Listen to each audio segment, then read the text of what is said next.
Nagtanong si Rhea kay Roxy kung sinabi na ba niya kay Riley kung sino si Archie. Ang sagot ni Roxy na hindi pa. Hindi pa niya alam kung paano niya sasabihin kay Riley. Mamaya ipakilala niya ito ng formal. Ang sabi ni Rhea kung bakit hindi niya sinabi, baka naman hindi sumama ang bata kay Archie. Ang sabi ni Roxy na hindi niya alam kung ano ang kanyang gagawin. Mas okay na siguro kung silang dalawa ni Archie ang magsabi kay Riley. Mga ilang sandali dumating na si Archie sa bahay ni Roxy at nagtanong din si Roxy kung kumusta ang kanilang lakad ni Sky. Ang sabi ni Archie na wala silang napala dahil patay na ang tsiyahin ni Corazon at hindi niya alam kung ano na ang gagawin ni Sky at Chino sa investigasyon. Sa kalagitnaan ng kanilang pag-uusap, dumating naman si Riley at nagtanong siya kay Archie kung bakit siya nandito sa kanilang bahay. Nagsisimula na nga kinakabahan si Roxy at sinabi niya kay Archie na hindi pa niya nasabi kay Riley ang totoo. Kaya nilapitan ni Roxy ang kanyang anak at sinabihan niya ito na kaya nandito si Ninja Boy dahil aalis lang dalawa at mamamasyal sila nito. Nagtanong si Riley kung bakit siya ipapasyal.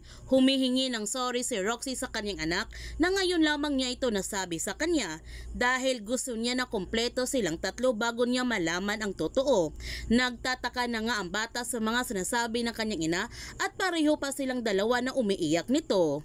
Dito na nga sinabi ni Roxy sa kanyang anak na si Ninja Boy ang kanyang ama. Nagulat naman ang bata sa kanyang nalaman dahil ang inaakala niya ng ama ay si Tim. Humingi ulit ng sorry si Roxy sa kanyang anak na hindi niya ama si Tim at joke lamang ang lahat na iyon. Si Daddy Archie ang kanyang totoong ama. Tinawag kagad na anak ni Archie si Riley at humingi siya ng sorry na matagal siyang nawala. Marami lamang siya naging problema pero naayos na niya itong lahat. Nangako si Archie sa kanyang anak na babawi siya nito sa lahat ng kanyang pagkukulang bilang ama. Nag-alala naman si Roxy dahil naging malungkot ang pagmumukha ni Riley at sinabihan niya ang kanyang anak kung hindi pa siya ready na sumama sa kanyang ama, hindi niya ito pipilitin na sumama kaagad. Pwede naman na dito muna sila sa bahay.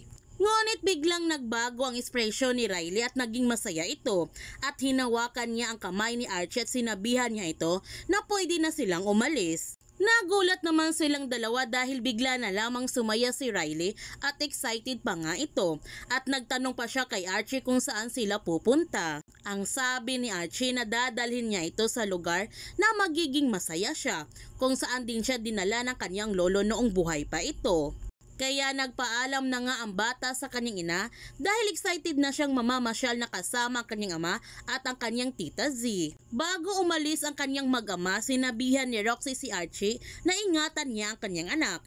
Ang sabi ni Archie na oo naman, iingatan niya ang kanilang anak. Sa kanilang pagpapasyal, pinashopping ni Archie ang kanyang anak, binilhan niya ito ng maraming laruan na siyang ikinasaya ng gusto ni Riley dahil ngayon lamang niya ito nararanasan. At noon naiinggit siya sa kanyang mga kaklase dahil may kasamang daddy. Kapag kailangan ng ama ang sumama, ang kanyang ina pa rin ang sumama nito. Ipinaliwanag naman ni Archie sa kanyang anak na ginagawa lamang iyon ng kanyang ina dahil wala siya. Ginagawa ng lahat ng kanyang ina, nagsilbi ito bilang ina at ama para sa kanya habang wala siya nito.